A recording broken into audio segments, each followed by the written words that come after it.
नमस्कार विद्यार्थियों। आज हम देखेंगे कि मुहावरों और लोकोक्तियों में क्या अंतर होता है। अधिकतर विद्यार्थियों को ये दुविधा, ये कन्फ्यूज़न रहता है कि क्या मुहावरे और लोकोक्तियाँ अलग हैं, क्योंकि उन्हें दोनों एक जैसे ही लगते हैं। अगर इनमें अंतर है तो वो अंतर क्या है, आज हम इसी पर विचार करेंगे। तो मुहावरा जो शब्द है वह अरबी भाषा का शब्द है, जिसका अर्थ है बातचीत या अभ्यास। यानी कि ऐसा कोई वाक्यांश, वाक्य नहीं होगा, वाक्यांश होगा, यानी कि संपूर्ण वाक्य नहीं होता है। जैसे हम कहेंगे कि अंधे की लाठी, तो ये पूरा वाक्य नहीं है, ये वाक्य का एक अंश है। अब अंधे की लाठी, इनके शब्दों के अर्थ पर अगर हम विचार करें तो अर्थ होगा कि अंधा जो लाठी रखता है, बस उसका वही अर्थ होगा। लेकिन हम इनके शाब्दिक अर्थ को नहीं, इनके लाक्षणिक अर्थ को या व्यंजनात्मक जो अर्थ है उसको लेते हैं। यानी कि जो लाठी है उसका क्या अर्थ होता है, मतलब अंधे के लिए लाठी जो है उसके लिए वो सब कुछ होती है, उसका एकमात्र सहारा होती है, वही उसको हर परिस्थिति में मदद करती है। तो यानी कि कोई भी ऐसा इंसान जो किसी भी इंसान का एकमात्र सहारा हो, तो हम उसको अंधे की लाठी कहते हैं। यानी कि जो शब्द हैं उनको उनका अर्थ ना लेकर के उनमें छुपा एक अन्य अर्थ जो लाक्षणिक होगा, जैसे लाठी का जो गुण होता है। जैसे यदि हम किसी बच्चे को अगर हम बंदर कह रहे हैं, तो बंदर नहीं है, वो बंदर शब्द का जो अर्थ है वो बंदर नहीं है, लेकिन उसके लक्षण या गुण जो है वो बंदर जैसे हैं। तो ऐसे ही जो लाठी कह रहे हैं, अंधे के लिए लाठी में लाठी जो काम होता है, जो गुण है उसके अंदर, जो लक्षण है उसके अंदर, वही गुण वही लक्षण उसके जो एक पुत्र होगा या कोई ऐसा इंसान होगा जिसके ऊपर कोई इंसान निर्भर होता है, उस जैसे अंधा लाठी पर निर्भर होता है, तो उसके अर्थ में वो इस्तेमाल होगा। तो यानी कि शाब्दिक अर्थ नहीं होगा, लक्षणा या व्यंजना के द्वारा, यानी कि एक अलग ही अर्थ व्यंजित होगा। जैसे हम कहें कि लोहे के चने चबाना, तो क्या वास्तव में लोहे के चने चबाए जा सकते हैं, लेकिन इसका एक प्रतीकात्मक अर्थ होगा, एक व्यंजना से जो हम उसमें अर्थ लेंगे वो अर्थ अलग होगा। ठीक है, तो इस तरह से जो कुछ शब्द होते हैं, वाक्य का अंश होता है, जो वाक्यांश होता है, उसको बार बार जब हम बातचीत में इस्तेमाल करते हैं या बार बार वो हमारा अभ्यास बन जाता, प्रैक्टिस बन जाती है, ठीक है, उसका हम शब्दों का अर्थ नहीं लेंगे, अर्थ कुछ अलग होगा उसके अंदर, व्यंजना के द्वारा या लक्षणा के शब्द शक्ति के द्वारा कुछ अलग अर्थ निकलेगा। लेकिन वो बार बार बार बार बार बार इतने बार रिपीट हो चुके होते हैं कि हम अपने बातचीत में उसको इस्तेमाल करने लग जाते हैं, उस अलग अर्थ में, शाब्दिक अर्थ में नहीं, उस अलग अर्थ में प्रैक्टिस हो जाती है हमारी। ठीक है, उसको इस्तेमाल करने की अभ्यास हो जाता है, बातचीत में उसको इस्तेमाल करने का। तो वहाँ पर ये हम कह सकते हैं कि वो शब्द, वो वाक्यांश मुहावरा बन जाता है। ठीक है, तो जब कोई वाक्यांश अपने मूल शाब्दिक अर्थ को छोड़कर किसी विशेष अर्थ को प्रकट करेगा और निरंतर अभ्यास के कारण सामान्य अर्थ ना देकर उस विशेष अर्थ में रूढ़ हो जाता है, वही मुहावरा कहलाता है। मुहावरों से संबंधित कुछ नियम हैं। मुहावरों के रूप में कोई हेरफेर या परिवर्तन नहीं होता।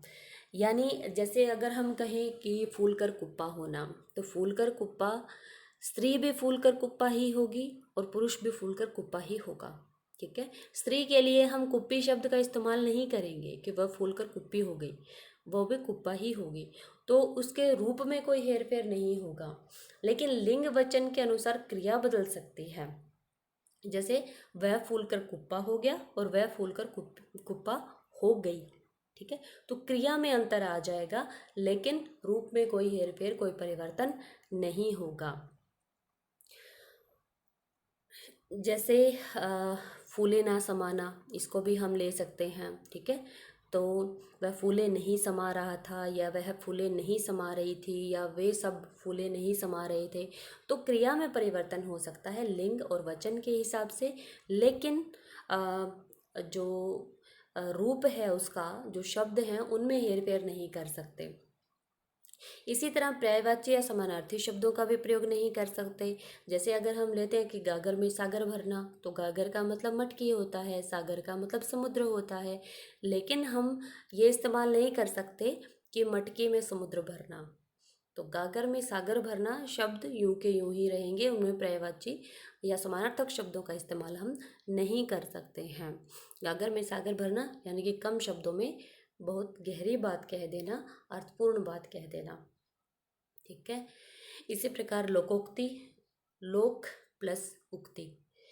लोगों में प्रचलित उक्ति या कथन, यानी कि ऐसा कथन जो लोगों में आम प्रचलित होता है, आम तौर पर प्रचलित होता है। इसको कहावत भी कहते हैं, जनश्रुति भी कहते हैं, या लोक अनुभव पर आधारित होती है। यानी कि हमारे जो बड़े बुजुर्ग हैं, जिन्होंने जीवन में बहुत कुछ देखा होता है, बहुत कुछ भुगता होता है, तो उसके आधार पर वो किसी भी स्थिति के अनुसार एक निष्कर्ष निकाल लेते हैं, और उस निष्कर्ष के आधार पर वह कोई ना कोई उस अनुभव के आधार पर कुछ ना कुछ कथन करते हैं। उस कथन को ही लोकोक्ति कहा जाता है।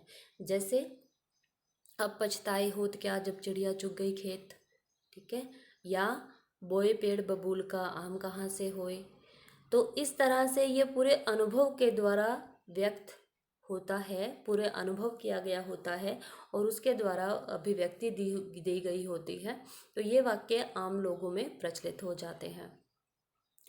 ये गद्य और पद्य दोनों में हो सकते हैं। जैसे अभी मैंने दो उदाहरण दिए, वो पद्य में थे यानी कि काव्य के फॉर्म में थे, गद्य में भी हो सकते हैं। जैसे अगर हम कहें कि अकेला चना भाड़ नहीं फोड़ सकता, तो ये गद्य में भी हो जाएगा। ठीक है। और इनके विशिष्ट अर्थ होते हैं, इनके अर्थ विशिष्ट ही होंगे। अगर हम कहें कि नाच न जाने आंगन टेढ़ा, तो आंगन वास्तव में टेढ़ा नहीं होता है, लेकिन उसका वही है कि अब उसका हम जब अर्थ देखते हैं व्यंजना के द्वारा, तो उसका अलग अर्थ निकलता है। ठीक है। तो इन सभी का कुछ ना कुछ विशिष्ट अर्थ होता है, जिसको हम किसी अन्य परिस्थिति के लिए इस्तेमाल करते हैं। जैसे अगर अवसर चला जाए तो उसके बाद जब हम पछताते हैं, तो हमें अक्सर ये कहा जाता है कि अब पछताए होत क्या जब चिड़िया चुग गई खेत। तो वास्तव में चिड़िया का खेत चुग जाना एक तरह से लाक्षणिक अर्थ होता है, एक तरह से व्यंजनात्मक अर्थ होता है हमारे लिए, जो हमें समझ आ जाता है हमारी परिस्थिति के अनुसार। तो लोकोक्ति अनुभव द्वारा कही जाती है, बड़े बुजुर्गों अनुभवी व्यक्तियों द्वारा, किसी कवि के द्वारा, किसी ज्ञानी व्यक्ति के द्वारा, या हमारे जो पूर्वज हैं उनके द्वारा कही जाती हैं ये उक्तियाँ। अब मुहावरे और लोकोक्ति दोनों में अंतर क्या है।